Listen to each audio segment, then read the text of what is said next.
This time, I'm going to discuss how to light up an LED using a push button. The materials that we will need are the following: Arduino Uno, breadboard, connecting wires, 2 resistor,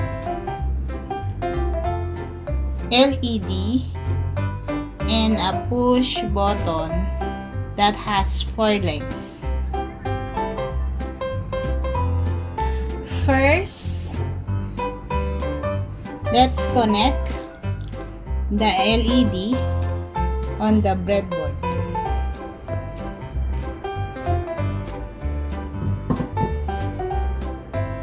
Make sure the LED is properly separated with each other, or the wires are separated with each other so that you can properly connect it. So this is the negative side and this is the positive side. Okay. Next is we will connect the push button. The push button must be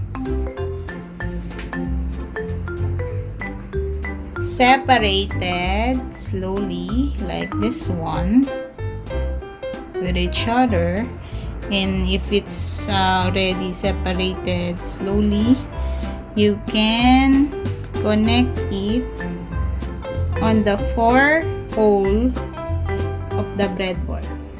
Okay, we can separate it to the LED like this.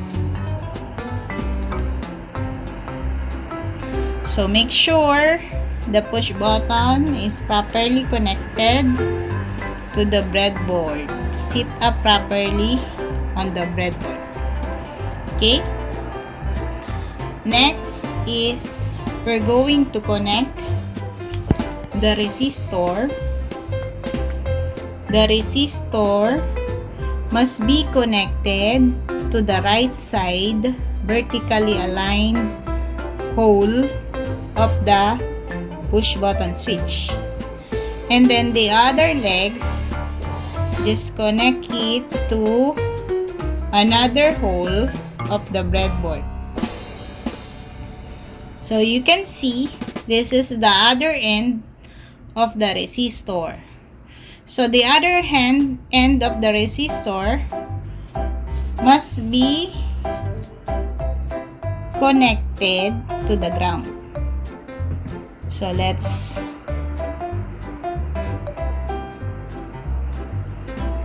use a connector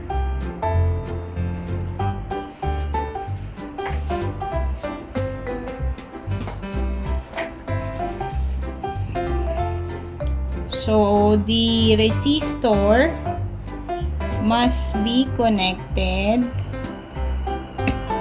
to the ground. Okay.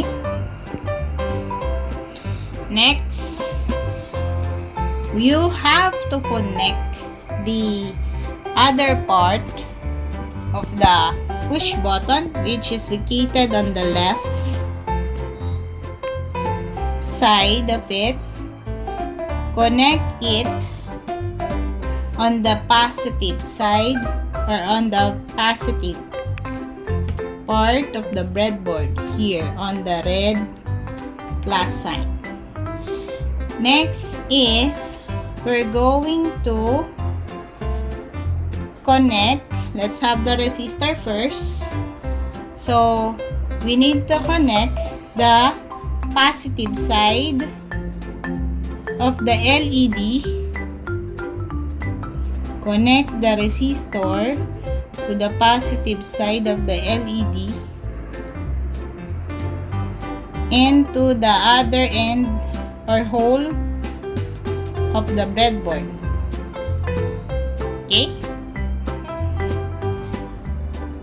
The other end of the breadboard will be connected later, but let's have a connection of connecting wire. Here. So this is the other end of the resistor. So let's connect it later to the Arduino Uno.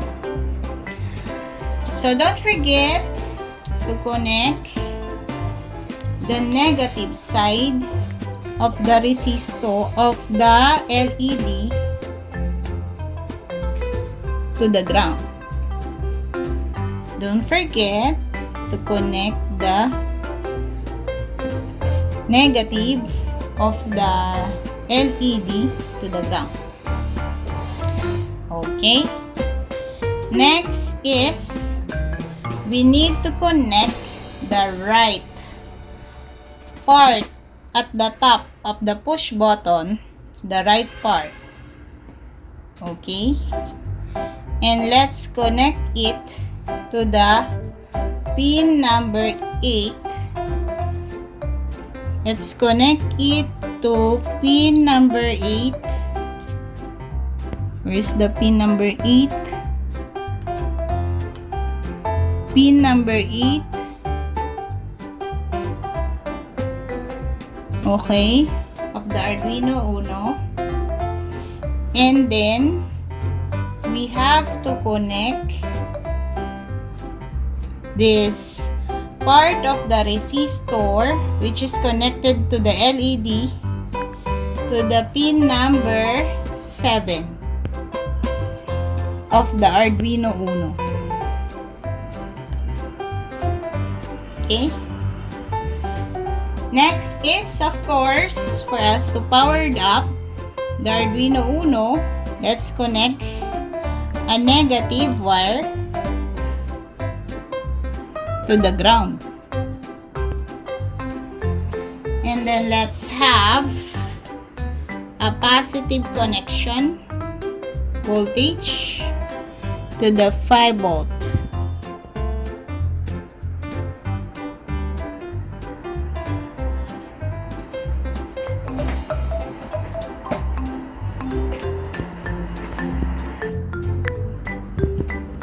So this is our code.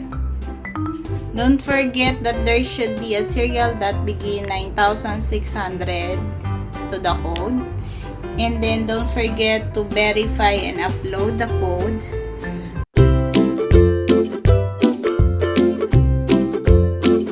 After verifying and uploading the code in this Arduino Uno, connect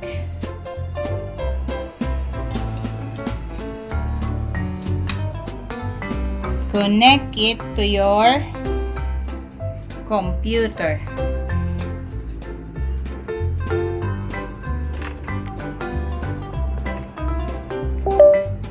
Okay. So after connecting it to your computer, after uploading and verifying it, once you click the button, automatically it should light up. If you didn't click the buttons, it's like the switch on and off of your room, so it will not light up. Okay, so that's the basic information of the code.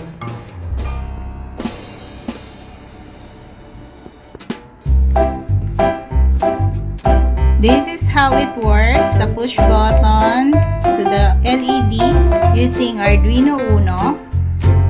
And you can try and practice it. Thank you.